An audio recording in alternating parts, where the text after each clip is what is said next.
Her history and alarming connections are mostly unknown to the American people.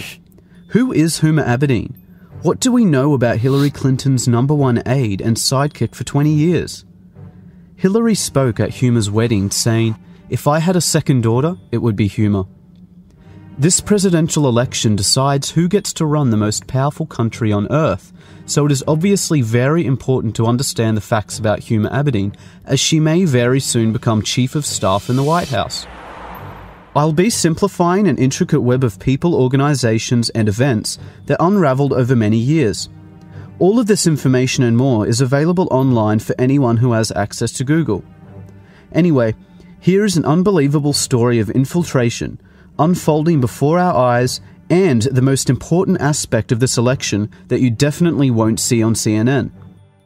There are 4 main players in this: Hillary Clinton, Huma Abedin, Abdullah Omar Nassif, and Saudi Arabia.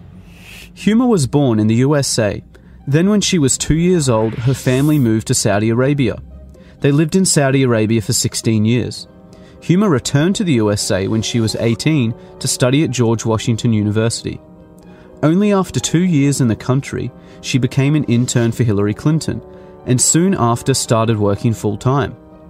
Also in 1996, Huma was working at her family business, a journal by the Institute of Muslim Minority Affairs. The Abedin's family business is owned by the Muslim World League, Saudi Arabia's global organization that promotes violent Wahhabi Islam.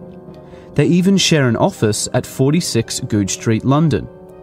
Saliha Abedin, Huma's mother, and Hassan Abedin, Huma's brother, currently work there still. Abdullah Omar Nassif is one of the founders of the Muslim World League and served as vice president of the Saudi Kingdom Shura Council. He created Huma's family business along with her father. He also funded al-Qaeda and Osama bin Laden, as did Saudi Arabia, for many years. His organization was declared guilty of funding al-Qaeda terrorism by the USA State Department. During the Holy Land Foundation trial in 2001, the FBI discovered that the Muslim Brotherhood gave over $12 million to Hamas, the terrorist organization. They also found the secret 18-page plan for the Muslim Brotherhood, which explains that their work in America is a kind of grand jihad in eliminating and destroying Western civilization from within. This document is available online in full.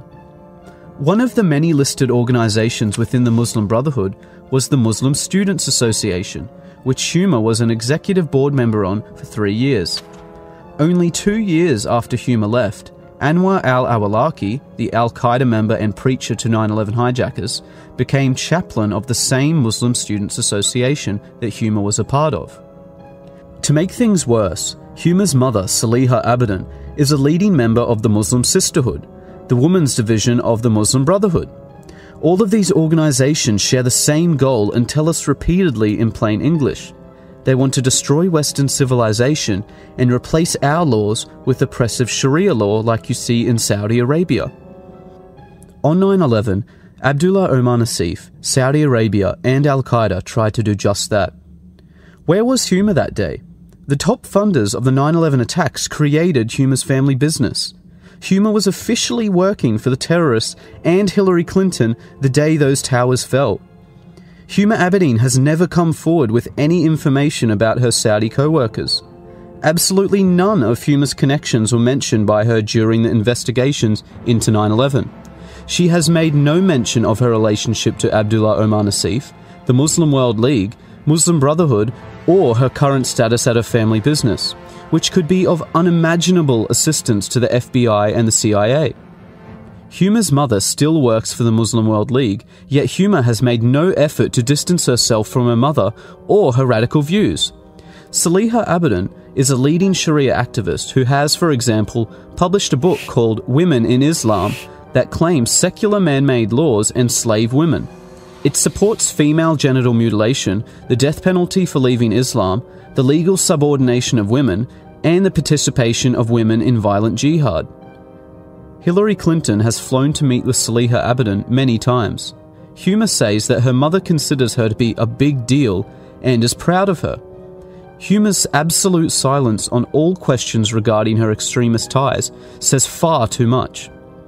How can someone with such close links to terrorism be allowed access to our top-secret information and have security clearances? Especially since it was found that Huma was accessing Hillary Clinton's emails and physical documents. The Clinton Foundation received over $25 million from Saudi Arabia, and they also funded 20% of her election campaign. Saudi Arabia's massive influence on the Clintons and Obama administration has not gone unnoticed. The damaging results of Islamist influence on the USA and Europe is worthy of another dedicated report, as this is just the tip of the corrupt iceberg. But you can no longer deny that Hillary Clinton is actively working with a global movement whose goal is to destroy Western civilization, just for the selfish benefit of money and power.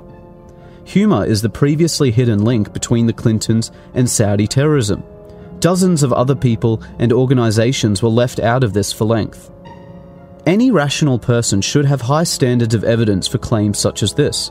So here is the fastest way to prove Huma's tie to Abdullah Omar Nassif that you can look up for yourself and is sourced by their own websites. Start at the website of Huma's family business, the Institute of Muslim Minority Affairs. See that Huma's mother, Saliha, and Huma's brother, Hassan, currently manage this company. Now go to the website for the Muslim World League, owned by Saudi Arabia and Abdullah Omar Nassif. Note the address is listed by their website, 46 Goodge Street, London. Now, back to Huma's family business. If you scroll down, you see that same address, 46 Goodge Street, London. Clearly anyone can prove in seconds that Huma's family business is owned by Saudi Arabian terrorists. Their own websites make no secret of this fact. There are no more excuses for Huma's silence. She has had years of opportunities to distance herself from terrorists and radical views, but would rather simply hide. The American people demand an explanation from Huma Abedin and Hillary Clinton before the election. One simple, straightforward question needs to be answered. Did Abdullah Omar Nassif create your family business? And were you working with him in any capacity on September the 11th, 2001? Yes or no?